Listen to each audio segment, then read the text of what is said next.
चंदनवन में रहने वाला बंटी का परिवार अपनी बेटी कबूतर को चिड़िया दिखाने ले जाता है। बेटा बंटी चिड़िया को देखता है और देखता ही रह जाता है। माँ, मैं शादी करूँगा तो इसी चिड़िया से करूँगा। मुझे ना कुछ पूछना है, ना ही कोई बात करनी है।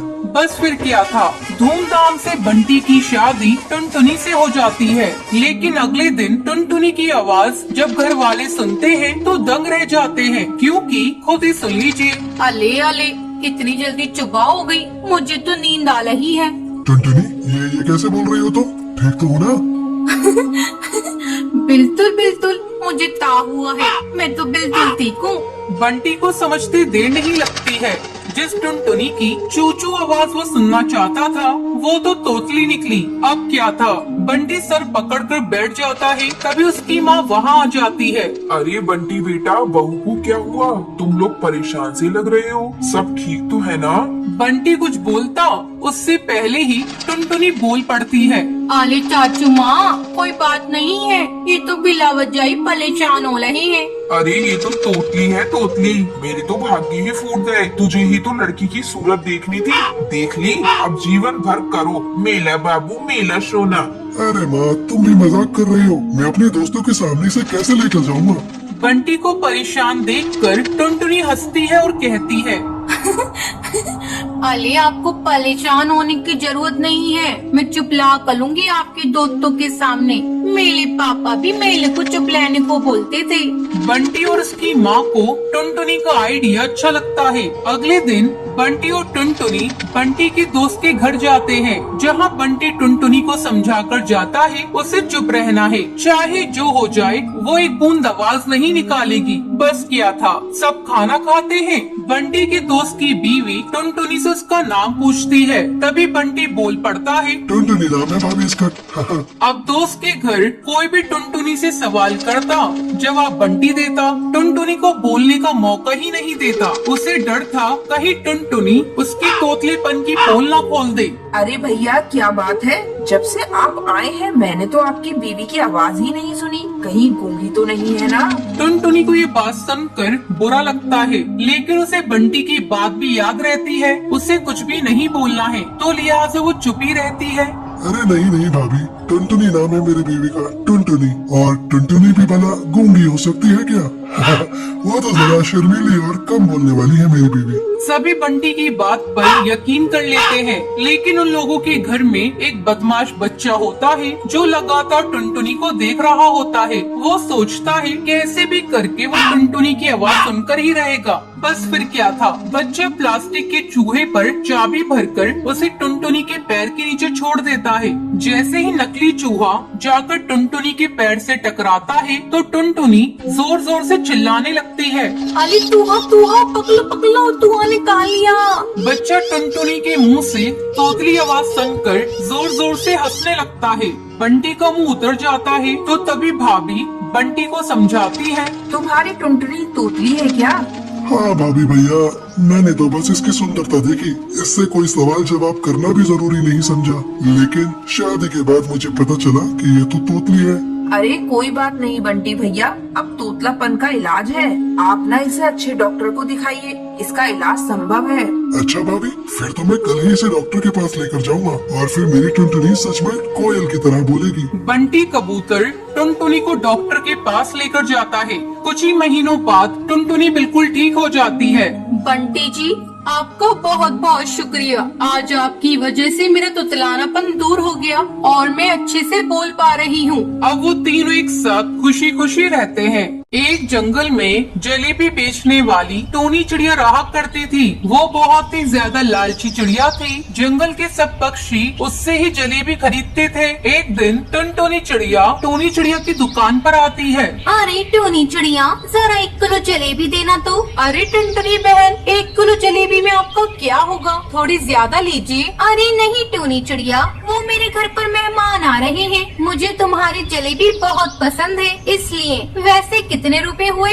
100 रुपए की है टुनटुनी बहन। अरे टोनी चिड़िया, इतनी महंगी जलेबियाँ तुम तो सरेआम लूट रही हो। नहीं टुनटुनी बहन, मैं तो बहुत सस्ते में जलेबी बेचती हूँ, लेनी हो तो लो वरना जाओ यहाँ से। ऐसे ही काफी दिन गुजर जाते हैं। टोनी चिड़िया ऐसे ही जंगल की सब पक्षियों को महंगी जलेबी बेचकर लूटती थी। एक दिन उसकी दुकान पर एक कालू कौवा आता है। अरे कितनी अच्छी खुशबू आ रही है इन जलेबी की, बहुत मन कर रहा है खाने का, पर मेरे पास पैसे नहीं है। जरा पूछता हूँ इस चिड़िया से कितने की जलेबी बेच रही है। वो टूनी चिड़िया के पास जाता है। अरे टूनी चिड़िया, ये जलेबी कितने की दे रही हो? अरे एक जलेबी 10 रुपए की है, बताओ कितनी दूं तुम्हें? मेरे पास पैसे नहीं है, मैं फिर कभी आकर ले जाऊंगा। वाह जी वाह, इतनी देर से क्या कर रहे थे यहाँ पर खड़े होकर? मेरी जलेबियों की खुशबू सूंघ रहे थे। लाओ 10 रुपए दो मुझे। टूनी चिड़िया, तुम ये क्या कह रही हो?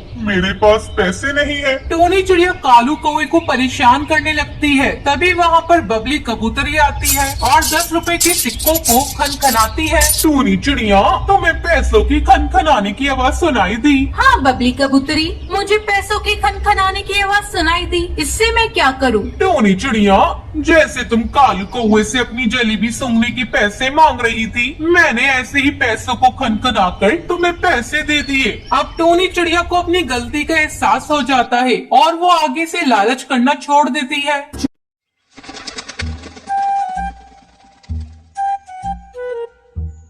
सुंदरवन जंगल में टुनटुनी और बंटी नाम के पति पत्नी रहते थे। एक दिन टुनटुनी अपने पति बंटी से कहती है, महंगाई तो कितनी ज्यादा हो रही है, जंगल में और पक्षी भी हमारी मदद नहीं करते, और ऊपर से कालू जादूगर ने भी हमारे जंगल में आतंक मचा रखा है। अब हम क्या करें जी? आप अपनी लकड़ियों को महंगे दाम में बेचना शुरू कर दीजिए। ये बात सुनकर बंटी टुनटुनी चिड़िया से कहता है, अरे टुनटुनी चिड़िया, अगर मैं लकड़ियों को महंगा कर दूंगा तो लोग घास ही खरीद लेंगे। लकड़ी सस्ते दामों में बेचने के कारण ही मेरी लकड़ी थोड़ी बहुत बिक जाती है। ऐसे ही समय गुजरने लगता है। एक दिन बंटी पेड़ से लकड़ी चुन रहा होता है।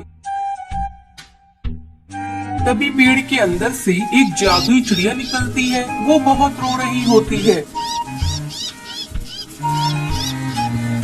उसे रोता देख बंटी उस चिड़िया को अपने घर ले आता है।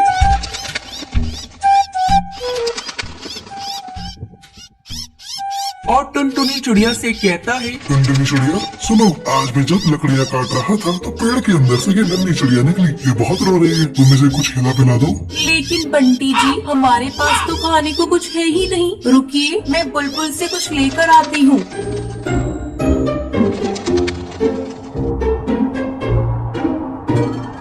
तभी टुनटुनी चिड़िया बुलबुल से चावल दाना लाकर उस चिड़िया को खिला देती है और दाना खाकर वो चिड़िया सो जाती है। अगले दिन बंटी जी, हम अब इस चिड़िया को मिट्ठू तोता को दे आते हैं, क्योंकि हमारे पास इतने पैसे और दाना नहीं है जो हम इसको पाल सके। ठीक है ठीक है, जब ये उठ जाएगी तो हम इसको मिट्ठू तोता को दे देंगे। थोड़ी देर बाद टुनटुनी इस चिड़िया को जैसे ही उठाती है, उसके परों में से सोने और हीरे की अशर्फियाँ गिरने लगती हैं। ये देखकर टुनटुनी हैरान हो जाती है और जल्दी से बंटी को बुलाती है। बंटी जी, जल्दी आइए, ये देखिए, इस बच्ची के पंखों में से सोने और हीरे की अशर्फियाँ गिर रही हैं। ये देखकर बंटी टुनटुनी चिड़िया से कहता है, ये चिड़िया तो जादूगरनी है, अब हमारी सारी मुसीबत दूर हो जाएंगी और अब तो हम इसका ध्यान भी अच्छे से रख सकते हैं। ऐसे ही दिन गुजरने लगते हैं।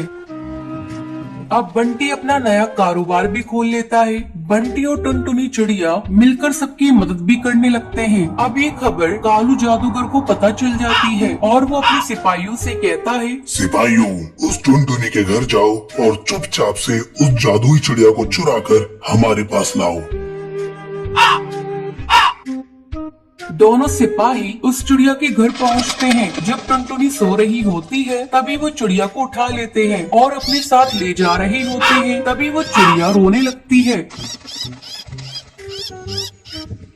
अब चील सिपाही कहता है, अरे ये तो बहुत भारी हो गई है, उससे तो उठाई भी नहीं जा रही। इसका रोना बंद करा वरना ये तो हमें पकड़वा देगी। थोड़ी दूर जाने के बाद वो जादुई चिड़िया और जोर जोर से रोने लगती है। रोने से उस बच्ची का वजन भारी हो जाता है, जिसकी वजह से सिपाही उसे उठा नहीं पाते और वहीं जंगल में छोड़कर चले जाते हैं। अगली सुबह टुनटुनी और बंटी ढूंढते ढूंढते नदी किनारे पहुँचते हैं और उस जादुई बच्ची को अपने घर ले जाते हैं। अब बंटी और टुनटुनी चिड़िया दोनों मिलकर उस बच्ची को जंगल से बहुत दूर ले जाकर खुशी खुशी रहने लगते हैं।